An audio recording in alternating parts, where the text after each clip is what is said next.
All right, everyone. I mentioned in the last video we are going to jump in on actually how to do an action that you can actually use to create money. We went over a couple things on some of the business-to-business stuff that you can do to actually have an air agent actually do the selling for you and send payment links. And we're actually going to go over and show you how to actually put that together.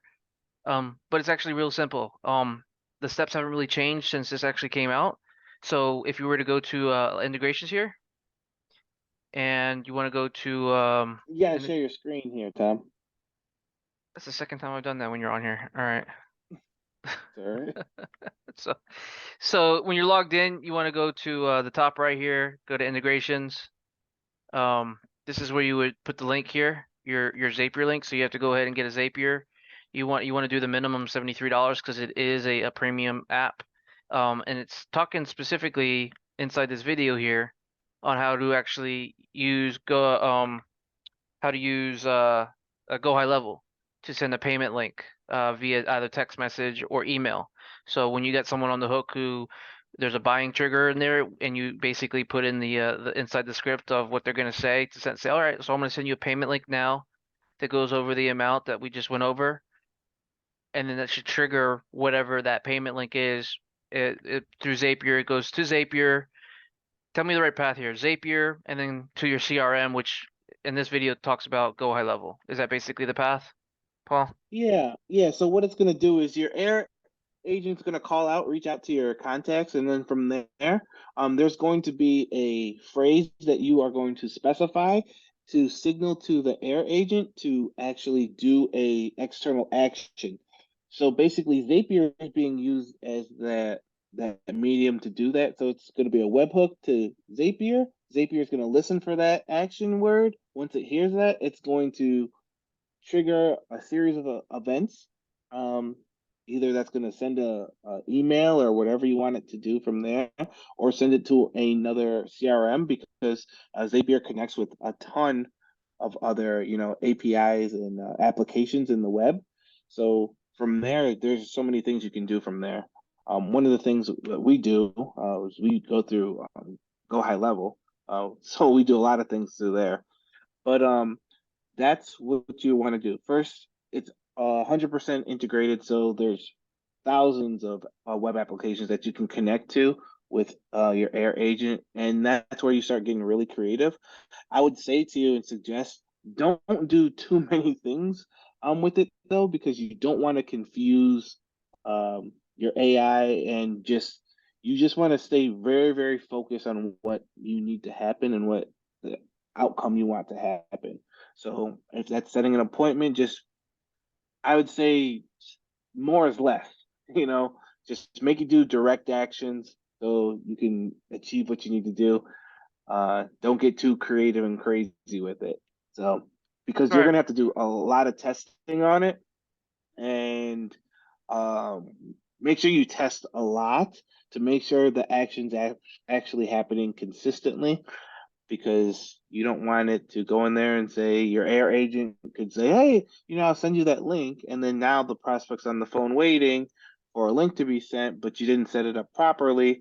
There's a number of things that you need to do to make sure it's set up properly. One of the things is make sure that you have the right URL there. But again, the founder put together a video for it. Just follow it completely. You shouldn't have any problems or issues with it. Uh, the thing that doesn't go over in the video is actually testing the actions. You should really do that before you have a live campaign. Yes. And to your point too, Paul, Hmm. um, you want to focus on one thing at a time. So first, master, you know, making the call, right? Hmm. And then master booking an appointment. Right. Then master transferring the call, and just master one thing at a time.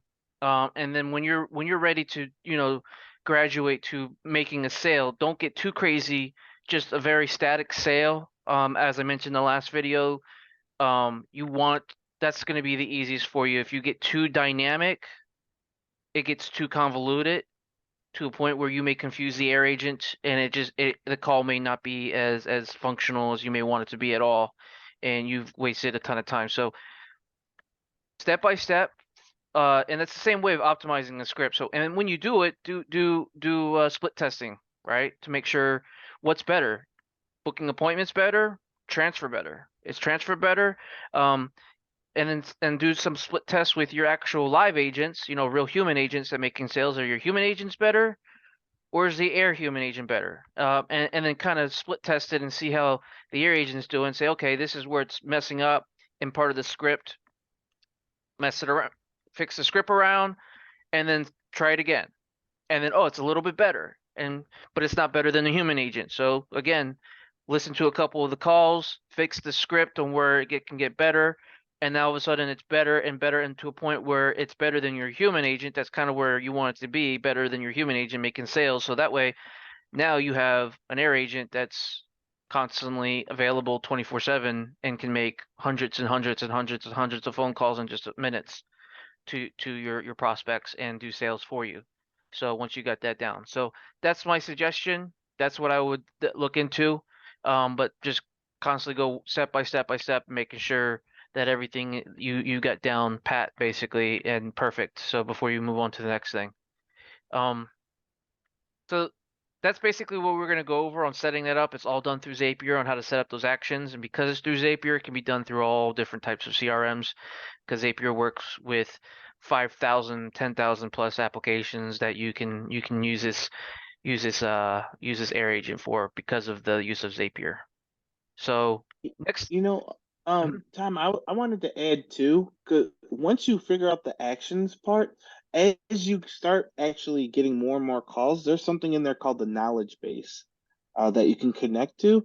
And the way that you should think about the knowledge base is it's more like the FAQs that happen on a lot of these calls. And it's like call specific, right? mm, Where you can create these knowledge bases about your company, you know, how many years you're in business, whatever, so that the air agent has a library to go to reference. And this is how you actually give your air agent, like, the cheat sheet, that as if you would give a human agent, some information that you'd say, hey, this is information, this is with, it's kind of like some recipe kind of cookie cutter responses that we have. When this happens, uh, this is how we handle this objective. That's a lot of ways through the knowledge base you could handle a lot of objections. So when you start listening to those calls too, you can start creating the objection and how you want the air agent to actually um, answer those and handle some of the questions that you're hearing, because you're going to hear a lot of the same questions over and over again, right, Tom? And call centers, I mean, it's almost, you know, the same question every time, right? exactly. And that's probably the next thing we can go over is the knowledge Mhm. base and showing them how to format that on like a Google Doc. That way Yeah. you basically want to put them all inside the Google Doc in a certain format, and then basically like a one-click upload, and then we'll actually show you how to individually input them as well inside Air as well. And to your point, like, yeah, it's like little flashcards is what they look like. Hmm. So you can put, hey, I'm not interested. How would your Air agent respond to, hey, I'm not interested? The common objections that you would that your booking agents that are booking appointments, what would they typically have on a phone call when booking an appointment, or when transferring a phone call, or when actually doing the sale? When is they able to do that action? Just you can write the objection and then write the common answer to that objection. um Common, FAQs. Hey, how much is the cost? In the booking part, in the transfer part, you may not want to go over the cost, so you want to itemize that. Say, hey, that's a great question for our executive consultant, or a great question for whomever they're going to be booking an appointment for or transferring the call for. So those are all the knowledge based stuff that, even though it may not be listed in the script, you don't necessarily have to, only because you have the knowledge base to basically house all that stuff in. And it's actually pretty cool from what I was told on how the knowledge base works. So the air agents look in 3 sentences ahead, and based off how the conversation is projecting, so they know kind of where it's going. So they'll actually take a look at 3 to 5 different index cards in the direction that it knows it's going. It's always learning from the previous conversations as well, on where those common objections to, like, within 2 minutes into the script, and when this is said, usually how much does it cost is asked. So it's going to know what to say based off of previous calls that you've been making. So that's it's constantly always learning for that reason. It knows where the questions are usually asked and knows exactly where to go in your knowledge base to find those answers right away for you. So, and we can Yeah, actually go into that next time on how we can do the knowledge base. yeah. I wanted to ask too, Tom. There's been some posts in there. It's more legal stuff. We don't do anything legal here. You know, we're not attorneys or anything like that. But we can kind of give you some general information on these calls because like people are saying things like, "Is it legal?" and all of this sort of stuff. We kind of want to highlight some of those things because that's a common thing that people say, like, "Hey, you know, what are the regulations and stuff All around right. surrounding this technology?" And maybe we should go over it a couple times. I think I briefed on it a little bit on a previous video, but Sure. FCC has in fact cracked down on robocalls. That's what they're calling them. They're subjecting these to robocalls. But the way you legitimize these calls is, one, you can't record somebody or record yourself and then put you as the robocall. You can go through this entire Air software and see that there's absolutely no way of recording yourself or actually putting a voice in here. They've already got pre-recorded voices in here. So if you go in here, these are the only pre-recorded voices in here. Will they add more? It's possible. From my understanding, what Air said, they're basically capped out at this. There might be some other beta, different languages later on. That's probably the most they'll do is other languages. But that's number one. Can't copy, can't put your own voice in there. Number two, you have to identify which company you're calling from. And you have so inside your script, you have to put two things: which company you're calling from, and that you're calling on a recorded line. And those are the two things. You don't even have to say what the air agent's name is. I mean, obviously you want to make it personable so that way it's an easier call. It makes it seem real, right? But you can just say, hey Paul, hey, yeah, hey, I'm calling from New Horizon on a recorded line. Just check, so that's all you have to say. As long as you're saying that, it's the identify the company you're calling from, and then the recorded line. There's other restrictions as well that has nothing to do with robocalls. It's just in calls in general. So obviously you want to keep note as to what you could do on B2B and what you can do on B2C and what you can't do on B2B and what you can't do on B2C. I mean, B2C, which means business to consumer, and B2B, which means business to business. B2C is a lot more strenuous and more strict. You can't make cold calls. It's 100% illegal. I don't care what anyone tells you. Can't make cold calls on business to consumer. They actually have to opt in. That's one thing. Paul and I used to do some lead gen in the past, Right. so you got to make sure they actually opted in. And if you're buying a lead, you got to make sure that company can actually provide proof that they opted in case you have um, a lawsuit against you. And I actually have seen that where a company I used to run their call center, we got served a couple times, but our vendors that we're buying leads from were pretty good about documenting that they opt in there. So you got to make sure of that. And then B2B, you can make cold calls. Obviously, buying leads and generating leads are going to be I think I mentioned that last call, you're gonna have a lot more people on the call, but with B2B, you can actually make cold calls. You just gotta be sure which your state regulated areas, because each state has different regulations. I know in the state of Florida, they basically don't have any special days, so you only have to abide by the federal um no call days for for cold calling for B2B, and one being a Sunday, and obviously your holidays, and then there's a couple of other days in there that you want to keep your eye out for so that you can't make cold calls on.